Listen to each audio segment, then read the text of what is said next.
ગુજરાતી આપણી માતૃભાષા છે. ગુજરાતી ભાષા સાથે આપણે બધા જોડાયેલા છીએ. હું 4 ભાષા લખી વાંચી બોલી શકું છું.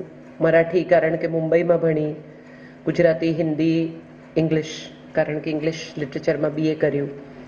તેમ છતાં મને ગમે છે ગુજરાતીમાં લખવું, કારણ કે મને હંમેશા લાગે છે કે હું એવી કોઈ ભાષામાં લખી રહી છું જે મારી માની ભાષા છે, મારી પોતાની ભાષા છે. આજે એક દિવસ આપણે ગુજરાતી માતૃભાષા દિવસ ઉજવીને છૂટી જઈએ એવું ન કરીએ એવી મારી તમને બધાને વિનંતી છે.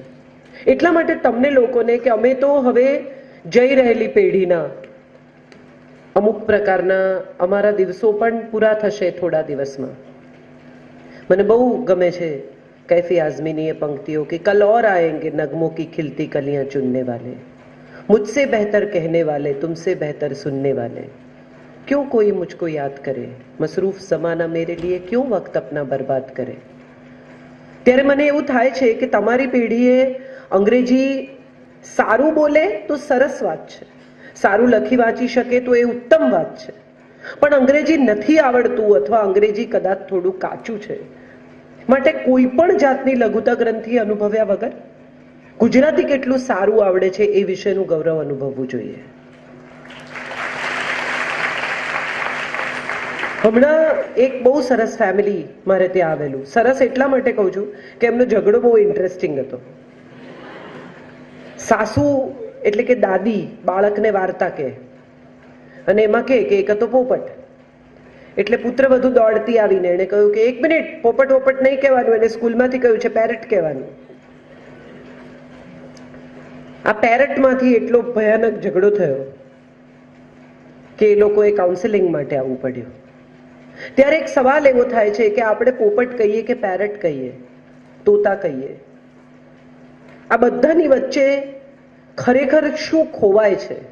તો ખોવાય છે અર્થ, ખોવાય છે શબ્દનો એ સ્વાદ જે આપણે માણવાનું ચૂકી જઈએ છીએ ક્યાંક ને ક્યાંક.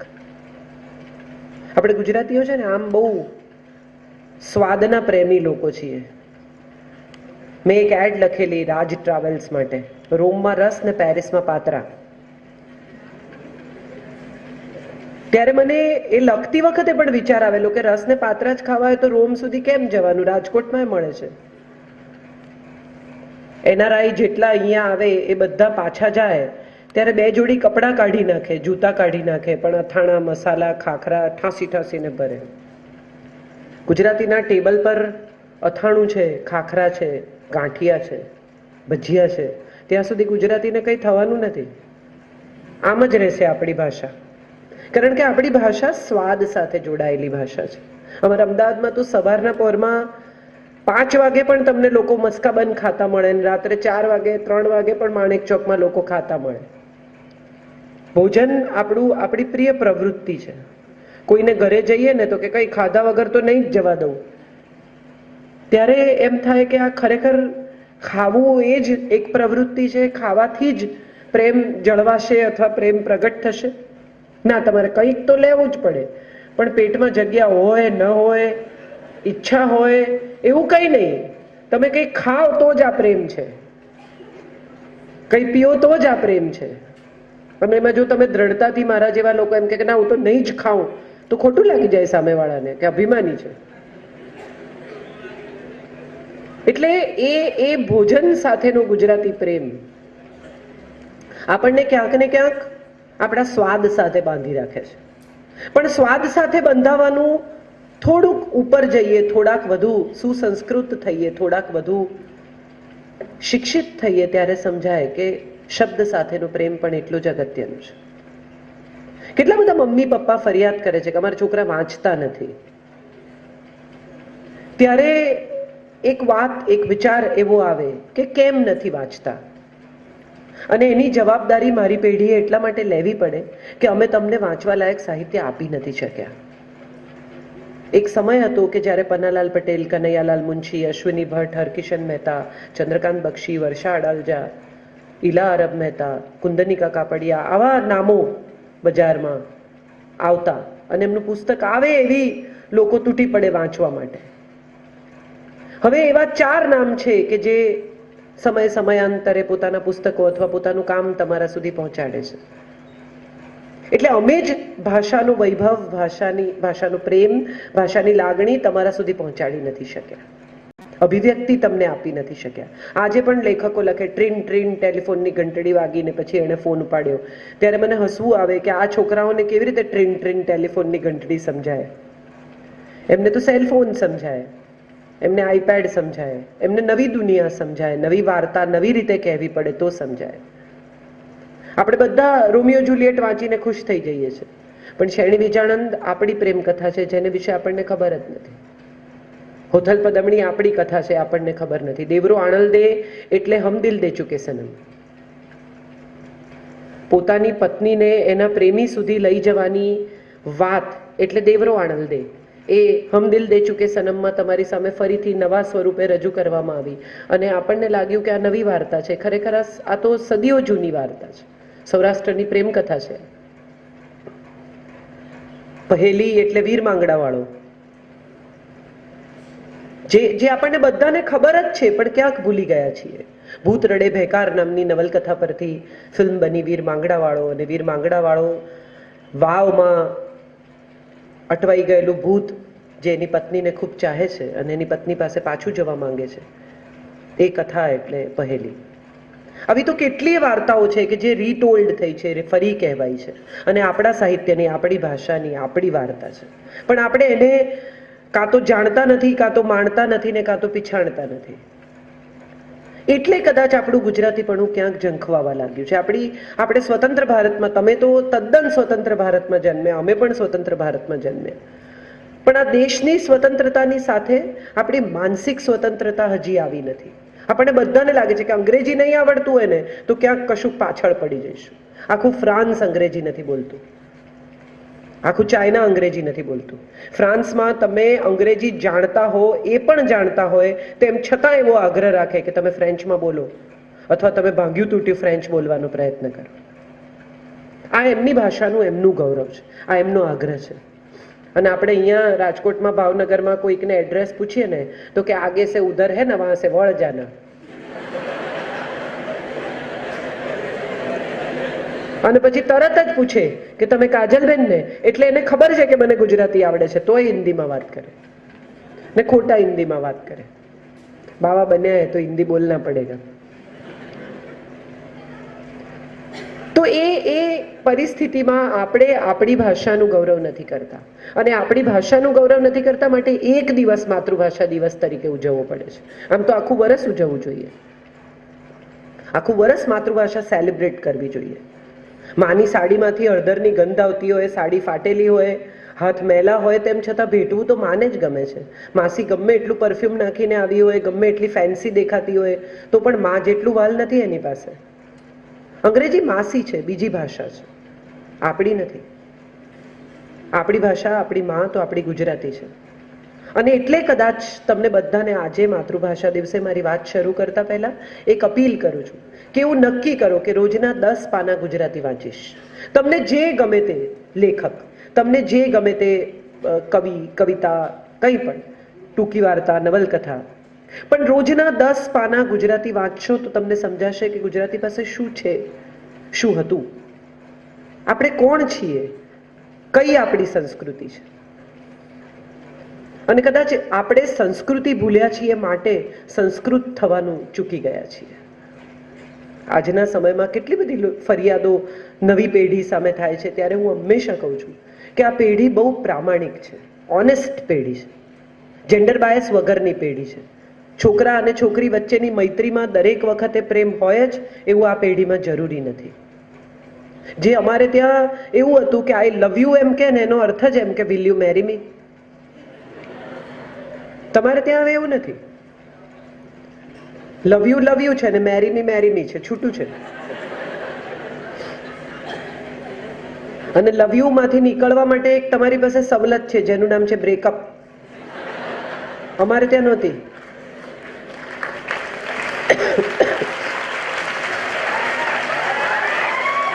અમારી પાસે આવી બ્રેકઅપનો રિવાજ નહોતો.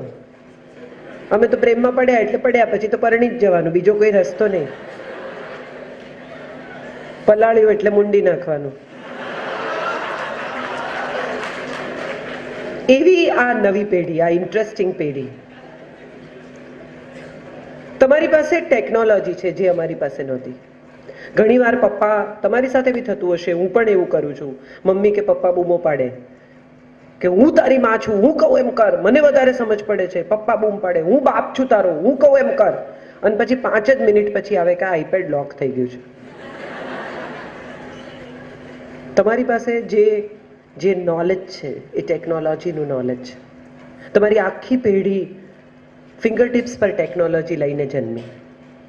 ફોન, આઈપેડ, લેપટોપ, પામટોપ તમને બધાને એટલી સહજતાથી આવડે છે. પણ તમારા પેરેન્ટ્સ, જે મારી ઉંમરના હશે કે થોડા મોટા હશે, એ લોકો બાજુમાં બ્લેક એન્ડ વ્હાઇટ ટીવી જોવા જતા હતા. ત્યાંથી શરૂ કરીને એમણે આ કમ્પ્યુટર, સ્માર્ટફોન, લેપટોપ, આઈપેડ શીખવા સુધીનો પ્રવાસ કર્યો છે. બહુ સ્પીડમાં કર્યો છે આ પ્રવાસ. એક માણસની બુદ્ધિ ગ્રહણ કરી શકે એનાથી વધારે આખી પેઢીએ ગ્રહણ કર્યું છે. ગ્રહણ કરવું પડ્યું છે અમારે. અને એમાં ક્યાંક અમે અમારા પછીની પેઢીને સમય આપવાનું, સંસ્કૃતિ આપવાનું, સમજણ આપવાનું ચૂકી ગયા છીએ. અમે અમારી ભીડમાં, અમારી પીડમાં, અમારી સમસ્યાઓમાં એટલા ગૂંચવાયેલા રહ્યા કે અમારા પછીની પેઢીને શું આપવું જોઈએ એ અમે ભૂલી ગયા. ઉતાવળમાં, કદાચ જાણી જોઈને નહીં. કેટલા બધા મમ્મી પપ્પા આજે છોકરાઓને 50,000નો ફોન અપાવે, S6 ફલાણું, સ્માર્ટફોન, વાહન, ગાડી. પણ એ જ મમ્મી પપ્પા પાસે બેસીને અડધો કલાક વાત કરવાનો સમય ન હોય એમ બને. અને જ્યારે આવું થાય છે ત્યારે બાળકો એટલા માટે કહું છું કે માતા પિતા માટે તો તમે બાળક જ છો. તમે કદાચ કાલે લગ્ન કરશો, માતા પિતા બનશો, તો પણ તમારા માતા પિતા માટે તો તમે બાળક જ રહેવાના છો. એ બાળકો, એ સંતાન માટે કદાચ સમય ન ફાળવી શક્યાનું ગિલ્ટ તમારા માતા પિતાને થયા કરતું હોય છે, થતું હશે, થવું જોઈએ. અમે બધા તમારા માટે સગવડ ભેગી કરવામાં બિઝી થઈ ગયા. મોટું મકાન, ગાડી, એસી, સારી કોલેજ, સારું એજ્યુકેશન, સારા કપડાં, ટેકનોલોજી. આની વચ્ચે ક્યાંક આ સેતુબંધ નામનો શબ્દ ગૂંચવાઈ ગયો. બે લોકોએ એક જગ્યાએ જ્યાં મળવાનું હતું ત્યાં કદાચ અમે વહેલા પહોંચ્યા અથવા તમે વહેલા પહોંચ્યા. કાં તો અમે મોડા પહોંચ્યા, કાં તો તમે મોડા પહોંચ્યા. અને જ્યાં બેસીને આ ચર્ચા કરવાની હતી, જ્યાં બેસીને આ વાત કરવાની હતી, જ્યાં બેસીને એકબીજા સાથે સમજણ કેળવવાની હતી, એ મિસ થઈ ગઈ. હવેની પેઢી, હું ઘણીવાર જોઉં છું ત્યારે મને વિચાર આવે છે કે તમે યુવાનીમાં જીવતી પેઢી છો. તમે ટેલિવિઝન જુઓ તો તમને મારી વાત વધારે સમજાશે કે ટેલિવિઝન કોન્સ્ટન્ટ જે જાહેરાતો બતાવે છે, જેટલી જાહેરાતો, એ બધી જાહેરાતો કેટલા રૂપાળા દેખાવું, કેવી રીતે વજન ઉતારવું, વાળ કેવી રીતે કાળા રાખવા, કેવી રીતે લાંબા અને સુવાળા રાખવા, ચામડી કેવી રીતે ચળકતી રાખવી, આ જ શીખવે છે કોન્સ્ટન્ટ. ફેર એન્ડ લવલી વાપરવાથી કોઈ ગોરું થયું હોય એવો દાખલો મેં નથી જોયો. અમુક પ્રકારનું લોશન વાપરવાથી પતિ ઘેર રોકાઈ જાય અને રજા પાડી દે એવું મેં નથી જોયું. કુચી કુઈંગ કુ કરીને ઘરમાં રોકાઈ જાય. તમને જે સેલ કરવામાં આવે છે અથવા તમને જે વેચવામાં આવે છે એ શરીર છે માત્ર. એક માણસ ગુજરી ગયો પછી એને ભગવાન પાસે લઈ ગયા, એટલે ભગવાનને કહ્યું કે જો આમાં એવું છે કે તારા પાપ બોર્ડર લાઈન પર છે, તારે સ્વર્ગમાં જવું છે કે નર્કમાં એ નક્કી કરવાની છૂટ અમે તને આપીશું. એટલે એને કહ્યું કે મને બેઉ બતાવો. આપણે તો છીએ એવા ને પાછા કે એક ઓફર આપે તો તરત બીજી લઈ લેવાની. એટલે કે હવે બેઉ બતાવો, હું નક્કી કરીશ. એટલે એને લઈ ગયા. પહેલા નર્ક બતાવ્યું. તો નર્ક તો એકદમ હેપનિંગ જગ્યા, ન્યુયોર્ક જેવી, ટાઈમ સ્ક્વેર જેવી, લાઇટો જળાહળા ને સરસ છોકરીઓ ટૂંકા કપડાવાળી ને બધે દારૂ ને બધે મજા ટૂંકમાં. ક્લબ્સ ને. એટલે આણે કહ્યું છે જોરદાર જગ્યા, રસ પડે એવું છે. પછી સ્વર્ગમાં લઈ ગયા તો કઈ નહીં, ત્યાં તો ઠેકાણા વગરનું બધું. ઋષિ મુનિઓ આટા મારે ને 2-4 શ્લોકો ને દૂધની નદી વહે ને એક નાનું કલ્પ વૃક્ષ ને. આણે કીધું અહીંયા કઈ મજા નથી, આપણે ત્યાં ચલો. એટલે એને કહ્યું કે હવે જો ત્યાં તને લઈ જાઉં છું પણ પછી ચેન્જ નહીં કરવા દો. તો કે હા હા આપણે ક્યાં કરવું છે. એટલે નર્કમાં ગયા, ફરી પૂછ્યું કે દરવાજો બંધ કરીએ ને હવે, ફાઇનલ છે ને? તો કે હા હા ફાઇનલ. જેવો દરવાજો બંધ કર્યો એવું પેલું બધું ગાયબ થઈ ગયું અને 2 8-8 ફૂટના રાક્ષસો આવ્યા મોટો તાવડો લઈને અને આને તળવાની તૈયારી કરવા માંડ્યા. એટલે આ ભાઈ ગભરાયા કે કેમ તમે તો પેલું બધું, આ તો જુદું છે. એટલે કહે છે કે આમાં એવું છે ભાઈ કે એ તો અમારો માર્કેટિંગ ડિપાર્ટમેન્ટ છે.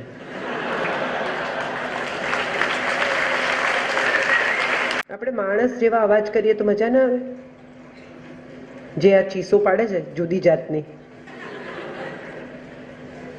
માતૃભાષા દિવસના દિવસે તો આપણે ગુજરાતીમાં ચીસો પાડીએ યાર, એવું નથી લાગતું? તો આ માર્કેટિંગ તમારી સામે કરવામાં આવે છે સુખનું, માર્કેટિંગ તમારી સામે કરવામાં આવે છે સગવડનું, માર્કેટિંગ તમારી સામે કરવામાં આવે છે સંપત્તિનું. તમને લાગે છે કે આ બધું જે કંઈ છે એ પૈસા કમાવાથી મળી જશે. હમણાં એક બહુ સરસ પુસ્તક મેં વાંચ્યું, એનું નામ છે 100 Things Money Can't Buy. એવી 100 વસ્તુઓ જે પૈસાથી ખરીદી શકાતી નથી. તમારી પાસે ઉત્તમ એસી હોય, તમારી પાસે મેમરી ફોર્મના ગાદલા હોય, તમારી પાસે ઉત્તમ બેડ હોય, તમારી પાસે 25x25 નો બેડરૂમ હોય, નાનકડા સીટિંગ વાળો, સરસ બારીઓ હોય મોટી, એમાંથી લોન દેખાતી હોય, આવું સુંદર ઘર હોય, સુંદર બેડરૂમ હોય, અને તમે પથારીમાં પડો ને તમને સ્ટ્રેસ થતું હોય, તો એ બધું પૈસાથી ખરીદેલું સુખ અથવા સગવડ તમને ઊંઘ નહીં આપી શકે. અને ઊંઘ વગર સવારે જ્યારે ઉઠશો ત્યારે સમજાશે કે આ ગાદલા, આ ઘર, આ સૂર્યનો પ્રકાશ, આ એસી કંઈ કામમાં લાગતું નથી. આ ડાઈ વાતો નથી. આ મહત્વનું એટલા માટે છે કે આ પણ સમજવું બહુ જરૂરી છે. પૈસા બહુ જરૂરી છે, પૈસા વગર મજા નથી આવતી જીવવાની. BMW માં બેસીને રડવાની પણ મજા આવે સાયકલ ઉપર બેસીને રડવા કરતા. એસી ચાલતું હોય, જગજીતનું ગીત વાગતું હોય તો રડવાની પણ લક્ઝરી છે. તમને સારું લાગે કે હાશ રડવાની એ મજા આવી આજ તો. પણ એ લક્ઝરી અથવા એ મજા BMW માં આવે કે સાયકલ પર આવે એના કરતાં વધારે જરૂરી એ છે કે તમે જે કારણે રડો છો એ શું છે એ સમજીને એને દૂર કરવામાં આવે. આપણે બધા જ ઇમોશનલ લોકો છીએ. પ્રેમ આપણી જરૂરિયાત છે. સ્પર્શ એ માણસની, ગરમ લોહીના દરેક વ્યક્તિની જરૂરિયાત છે. કોઈ અડે, કોઈ વાલ કરે, કોઈ ગુજરી જાય તો કેમ આવીને માણસ હાથ પકડે છે, પીઠ પર હાથ ફેરવે છે, ભેટે છે. એનો કોઈ બીજો અર્થ નથી. એનો માત્ર એટલો જ અર્થ છે કે એમાં આશ્વાસન છે, એમાં સધિયારો છે. કોઈ પ્રેમ કરે એકબીજાને તો પણ ભેટે છે. શા માટે? એમાં પ્રેમની કબૂલાત છે, એમાં લાગણી છે. આ દેશ પ્રેમીનો દેશ છે. રાધા કૃષ્ણથી શરૂ કરીને શકુંતલા સુધી આ દેશમાં પ્રેમ કરતા આવ્યા છે, થતો રહ્યો છે. આ દેશનું નામ ભારત પણ શકુંતલા અને દુષ્યંતના લવ ચાઇલ્ડ ભરતના નામ પરથી પડ્યું છે. દીકરો તો પછી સ્વીકાર્યો દુષ્યંતે, પહેલા તો એ લવ ચાઇલ્ડ હતું. જ્ઞાતિ આપણા દેશમાં કદી હતી નહીં. મેનકા અપ્સરા, વિશ્વામિત્ર ક્ષત્રિય, એનું બાળક શકુંતલા જે કણવ ઋષિ બ્રાહ્મણને ત્યાં ઉછર્યું ને વળી ક્ષત્રિયને પરણ્યું રઘુકુળમાં. તો આ બધી જ્ઞાતિઓ પણ આપણે ત્યાં કદી નહોતી. આપણે તો હંમેશા સ્નેહના, પ્રેમના, વાલના, સન્માનના પૂજારી લોકો રહ્યા છીએ. આપણા કોઈ ભગવાન પ્રેમ લગ્ન કરીને ન પરણ્યા હોય એવો દાખલો છે તમારી પાસે? શિવ પાર્વતીના પ્રેમમાં પડ્યા, કૃષ્ણ રૂકમણીના પ્રેમમાં પડ્યા. પ્રેમ લગ્ન દેવોએ પણ કર્યા છે. એવો આ દેશ છે. મેં કંઈ ખકડાઈ નાખે તમને એવું થયું? બધો સોપો પડી ગયો એકદમ. આવું ના કરો યાર, હું ડરી જઈશ. સાયલન્સ વધારે બીવડાવે એ ખબર છે ને તમને? તમે ઘેર જાઓ કઈ ગુનો કરીને અને કોઈ વઢે નહીં ને તો વધારે બીક લાગે. ખખડાવી નાખે ને તો એમ થાય કે બધું નોર્મલ છે. ચલો, વેરી ગુડ. પણ મમ્મી ચૂપ હોય, પપ્પા ચૂપ હોય, બેનને તમે પૂછો કઈ થયું છે તો કે મને શું ખબર. વધારે ગભરામણ થાય કે હવે આ તોફાન પહેલાની શાંતિ છે કે તોફાન પછીની. એટલે એવું નહીં કરતા. મેં તો એમ જ કહ્યું. વાત એ છે કે પ્રેમથી ડરાવવા માંડ્યા છે તમને. લગ્ન ન કરવા જોઈએ એવું આખી પેઢી માનતી થઈ છે. બધા જ બાળકો કે ભાઈ સાહેબ આ લોકો પરણાવશે, હવે આવી બન્યું. લગ્નમાં પણ કે હવે આની કતલની રાત છે, હવે આનું તો પતી ગયું, આવી મજાક હોય. એટલે તમને ક્યારેક એવો વિચાર આવે કે જે દાંપત્ય જીવનના સર્જન માટે, માનવ જાતના સર્જન માટે ગોઠવાયું, એની હવે મજાક થાય છે. એને વિશે લોકો ઉડાવે છે, એને વિશે લોકો મજાક કરે છે. બધાને લાગે કે પરણ્યા એટલે પતી ગયા. મારી એક સિરિયલનું નામ છે. આ આખી વાતમાં લાગણી, સ્નેહ, પ્રેમ, વાલ ક્યાંક ધીમે ધીમે ધીમે ધીમે ધીમે ધીમે લાસ્ટ બેન્ચ પર જતું રહ્યું છે. પ્રાયોરિટીમાં પૈસા છે, પ્રાયોરિટીમાં કારકિર્દી છે, પ્રાયોરિટીમાં સત્તા છે, પ્રાયોરિટીમાં અહંકાર છે. બે લોકો હજી તો લગ્ન કર્યા હોય, પ્રેમમાં પડ્યા હોય, 2-3 વર્ષ ભેગા ફરે, મા બાપે ના પાડી હોય તોય જીદ કરીને, કકળાટ કરીને, ઝઘડા કરીને પરણે. મા બાપને બી એમ થાય કે હશે ભાગી જાય એના કરતા પરણાવો. અને બધું કર્યા પછી હજી તો